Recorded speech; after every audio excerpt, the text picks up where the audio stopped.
नमस्कार दोस्तों, स्वागत है आपका श्रीमद् भगवद गीता के नेक्स्ट एपिसोड में। रामायण हमारी पूरी हो गई है। अब हम डेली श्रीमद् भगवद गीता का अध्ययन करेंगे। तो चलिए शुरू करते हैं। किंतु समस्त राग तथा द्वेष से मुक्त एवं अपनी इंद्रियों को संयम द्वारा वश में करने में समर्थ व्यक्ति भगवान की पूर्ण कृपा प्राप्त कर सकता है। अब देखिए, भगवान की कृपा सबको चाहिए। तो भगवान की कृपा पाने के लिए क्या करना है? अपनी इंद्रियों को वश में करना है और राग और द्वेष से दूर रहना है। अब राग, द्वेष, इंद्रियां, ये सब क्या है? ये नेगेटिविटी है।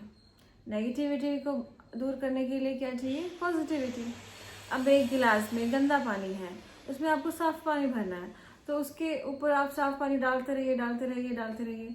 तो जो गंदा पानी है वो पहले थोड़ा कम साफ होगा, फिर ज़्यादा साफ होगा। ऐसे करते करते एक टाइम आएगा जब गिलास में पूर्णतः साफ पानी हो जाएगा। तो ये आपको करना है। अब वो क्या है? पॉजिटिविटी कहाँ से करें हम, कहाँ से लें? वो हमारी इतनी सारी स्पिरिचुअल बुक्स हैं, वेद हैं, गीता है, रामायण है, उपनिषद है। आप सब इनको पढ़ के पॉजिटिविटी भर सकते हो। एक्चुअली हमारी संस्कृति में ये प्रॉब्लम थी ही नहीं नेगेटिविटी वाली, क्योंकि जो हमारे 4 वर्ण हैं, 4 आश्रम हैं, आश्रम है, जन्म से लेकर मृत्यु तक 100 वर्षों के। सबसे पहले 25 साल तक ब्रह्मचर्य, जिसमें गुरुकुल में शिक्षा दी जाती थी और सारे आपको पॉजिटिविटी से भर दिया जाता था।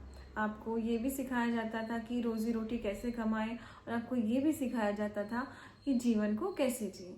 वहीं पे खराबी आ गई है। सारी जो गुरुकुल पद्धति है वो खराब हो गई है।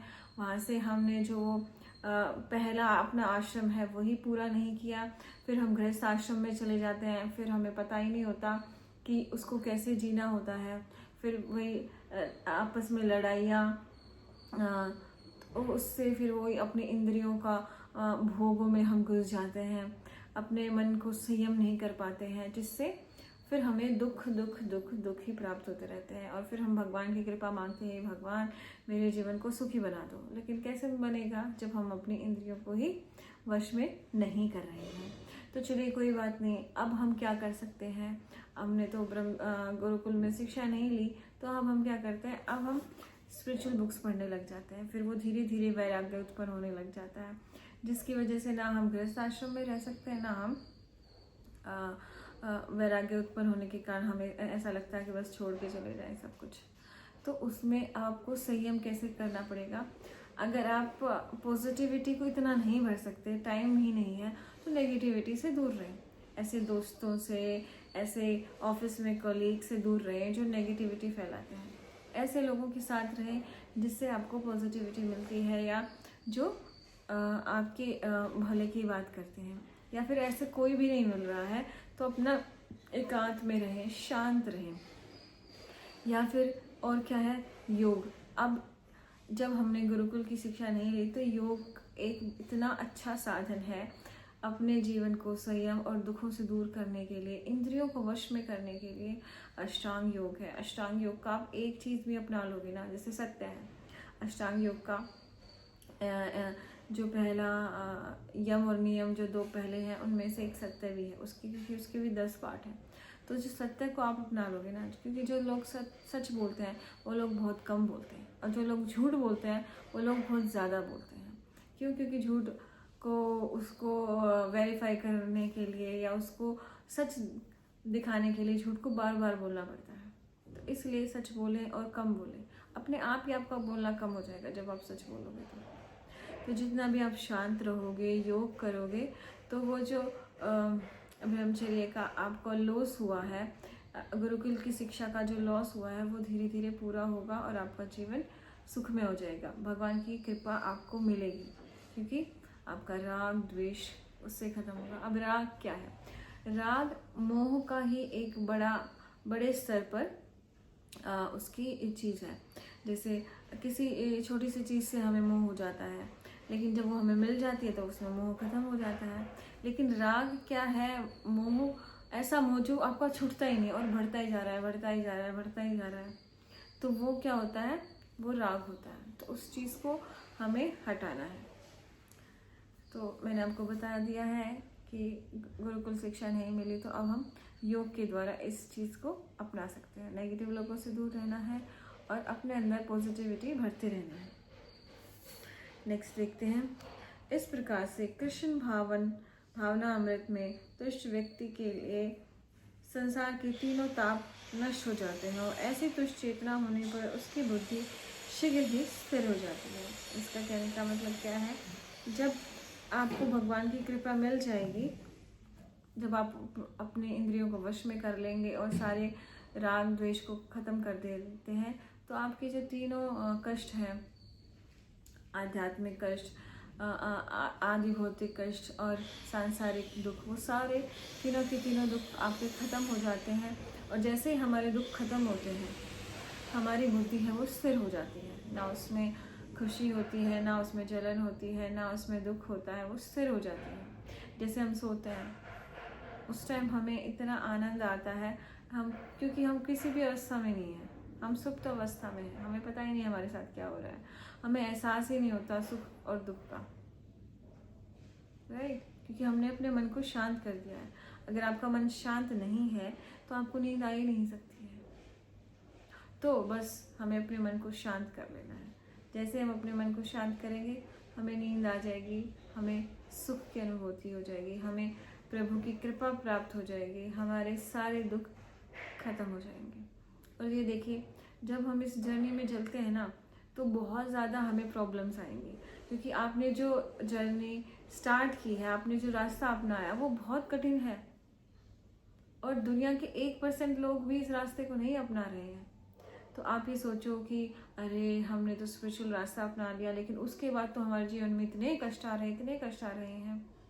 बहुत भाई, मुश्किल रास्ता अपनाते हैं उसी में कष्ट आते हैं, आसान रास्ते में कष्ट नहीं आते हैं। आपको ये समझना पड़ेगा। जितनी बड़ी मुश्किल, जितनी बड़ी आपने अपना एम सोचा है, उतनी ही ज़्यादा आपको मुश्किलों का सामना करना पड़ेगा। हर दिन आपके मन में संघर्ष चलेगा, बाहर लोगों के साथ संघर्ष चलेगा, हर चीज़ में हर दिन आपका इतना कठिनाई से गुजरेगा जिसका आप अनुमान नहीं लगा सकते, कि आपने रास्ता इतना कठिन चुना है। लेकिन हमें ये नहीं है कि हमें उन दुखों से घबराना है। जैसे किसी को IAS ऑफिसर बनना है, तो पता है उसे मुझे IAS ऑफिसर बनना है, तो उसे पूरे दिन भर पढ़ाई करनी पड़ती है, सारी चीज़ों को छोड़ना पड़ता है जिससे खुशी मिलती है। तो वो ये सोच के थोड़ी ना IAS बनना छोड़ देता है कि अरे मैं तो किसी शादी में भी नहीं जा पाता, मैं तो बाहर दोस्तों के साथ घूमने भी नहीं जा पाता, मैं चलो छोड़ो क्या करूँ मैं IAS ऑफिसर बन के। नहीं ना, क्योंकि उसको दिख रहा है कि ये 1-2 साल की मेहनत है, फिर मेरे को मज़े ही मज़े हैं। तो इसी तरह ये स्पिरिचुअल जो जर्नी है उसमें यही है कि थोड़े दिन के दुख है, फिर मौज ही मौज है, फिर भगवान की एक बार कृपा मिल गई तो बस फिर बल्ले बल्ले है। तो इसीलिए सारे राग द्वेष इंद्रियों को वश में करो। क्या बोलना है, किससे बोलना है, कितना बोलना है, क्यों बोलना है, कब बोलना है, ये सारी अपनी वाणी पे कंट्रोल करना है। क्या देखना है, किसको देखना है, किस नज़र से देखना है, किसी के प्रति हमें करुणा करनी है, किसी के प्रति हमें मित्रता का भाव दिखाना है, किसी के प्रति हमें ममता का भाव दिखाना है। तो ये सब चीज़ें जब आप प्रैक्टिस करोगे तो बहुत कठिनाई आएगी आपके मन में। आपको पता नहीं चलेगा कि अरे मैं इस सिचुएशन में मैं क्या करूं। आपकी जो इंद्रियां हैं वो आपको ऐसे पकड़ेंगी कि ना ये अच्छा काम मत कर, तू थोड़े से मज़े ले ले, सारे दिन संघर्ष थोड़ी ना करते हैं, बस थोड़ी देर 1 घंटा मज़ा ले ले। ये आपको बार बार वो चीज़ें दुखी करेंगी, आपके ऊपर आक्रमण करेंगी। लेकिन आपको घबराना नहीं है, आपको IAS ऑफिसर बनना है, आपको प्रभु की कृपा चाहिए, सब कुछ छोड़ दीजिए, सिर्फ उसमें लग जाइए।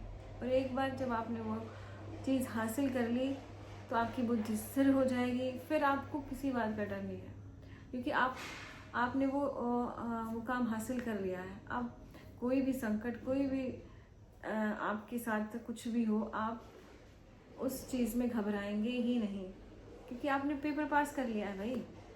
अब तो नौकरी लगनी है, तो वही पेपर पास करिए, छोड़ दीजिए इन सबको।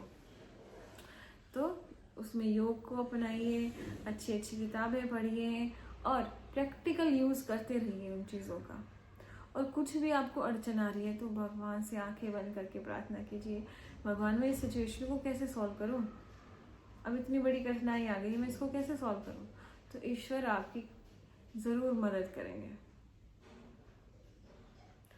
श्री कृष्ण है ही हमारे साथ हमारी मदद करने के लिए। अभी देखिए, जब भी आप ये गीता पढ़ते हैं ना, तो उसमें ऐसे ऐसे क्वेश्चन अर्जुन पूछता है जो क्वेश्चन आपके भी हो सकते हैं। इसीलिए ये हमारे यहाँ पे बनाया गया है, क्वेश्चन आंसर के तौर पे अर्जुन को बनाया है, कृष्ण को बनाया है। ये क्यों है? ये सब हमारी लाइफ को सरल करने के लिए बनाए गए हैं। तो आप इन्हें पढ़िए, और मैं कोशिश कर रही हूँ जितनी मुझे नॉलेज है आप और नॉलेज इकट्ठे कीजिए। आप जो मैं बता रही हूँ उसको आप यूज़ करके देखिए अपनी लाइफ में, तो आपको ज़रूर फ़र्क पड़ेगा। और ये मत घबराना कि मेरी लाइफ में इतनी मुश्किलें क्यों आ रही है, मैं तो भगवान की भक्ति में लगा हुआ हूँ।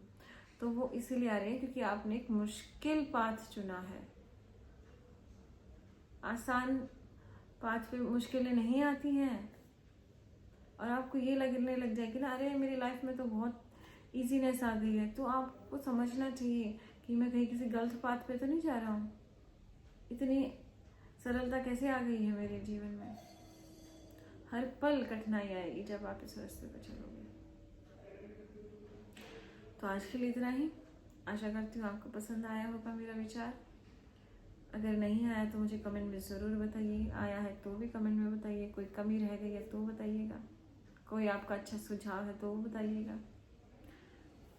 तो जय श्री कृष्ण।